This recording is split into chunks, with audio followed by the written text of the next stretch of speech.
और भारत ऋषि मुनियों का देश रहा है। यहाँ के योगियों की भक्ति और सिद्धियों के सामने ईश्वर भी नतमस्तक रहे हैं।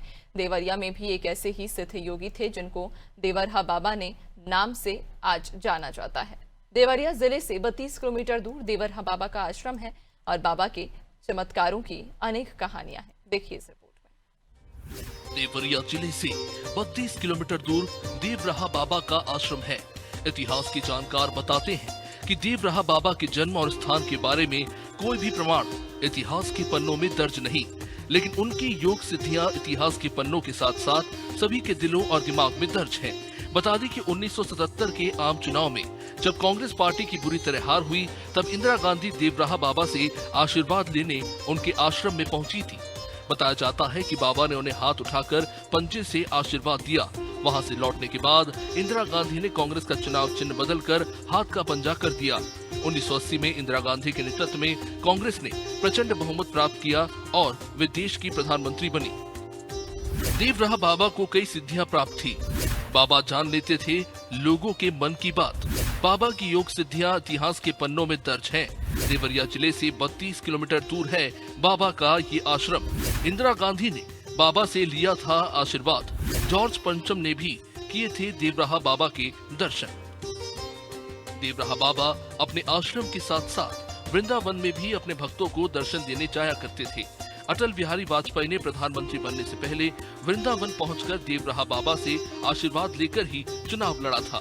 वही देश की बड़ी हस्तियां भी उनकी अनुयायी थी। उत्तर प्रदेश धर्म की और आस्था की नगरी के देवरिया में इस वक्त हम मौजूद हैं। ये देवरिया का सिद्ध आश्रम है, देवरहा बाबा का आश्रम है। ये वो आश्रम है, यही आश्रम पे देवरहा बाबा बैठते थे और भक्तों को आशीर्वाद दिया करते थे। हम यहाँ मौजूद जो सेवादार हैं, बाबा जी के अनन्य भक्त हैं, उनसे बात कर लेते हैं, क्योंकि इस आश्रम पर अगर बात की जाए तो देश के राष्ट्रपति राजेंद्र प्रसाद हों या इंदिरा गांधी हों, हर वो शख्स बाबा से आशीर्वाद लेने आया था। और बाबा की महिमा के बारे में बात कर लेते हैं, क्या महिमा थी देवरहा बाबा की, और यहाँ हर वो शख्स आया बाबा से आशीर्वाद लेने के लिए।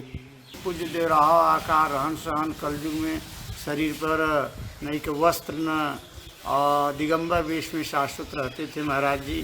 बाबा का न सिर्फ झोपड़ी में, जल में, यही कंदराओं में, पहाड़ों में बाबा का यही का नाम से रहन सहन थी।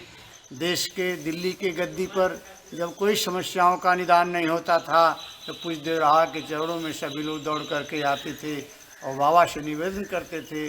उस महापुरुष की कृपा से सब मंगल होता था। बाबा के चरणों में देश देशांतर के लोग का नाम से राष्ट्रपति राजेंद्र बाबू जब लड़कपन में थे तो अपने माता पिता के साथ में आते थे और उनको बाल अवस्था में बाबा ने आशीर्वाद दिया था, बच्चा एक दिन महान बनोगे। अतः बाबा की कृपा से राजेंद्र बाबू देश का राष्ट्रपति बने। उसी प्रकार से माता इंदिरा भी का नाम से पद इमरजेंसी काल में सत्ताविहीन थी, इस पावन पवित्र भूमि पर आई थी और देवरहा के दर्शन करके पुनः काना से प्रचंड बहुमत में जीत करके पुनः देश का सत्ता बागडोर संभाली। इस प्रकार से बाबू राष्ट्रपति जाकिर हुसैन आदि भी बाबा के चरणों का दर्शन किए हैं। जॉर्ज पंचम मेरा देश गुलाम था, उस वक्त जॉर्ज पंचम भी अपने वाहनों के साथ, हाथी घोड़ा सिपाहियों के साथ, अपने तस्करों के साथ, दलबल के साथ बाबा के दर्शन में आ रहे हैं। निश्चित तौर पे देवरहा बाबा एक महान संत थे, दिव्य संत थे, अलौकिक संत थे। इनकी महिमा का बखान शब्दों से नहीं किया जा सकता है। निश्चित तौर पे यहाँ हर वो शख्स आता था बाबा से आशीर्वाद लेने के लिए। संवाददाता फिरोज खान के साथ विनोद द्विवेदी, आनाजी टीवी, यूपी।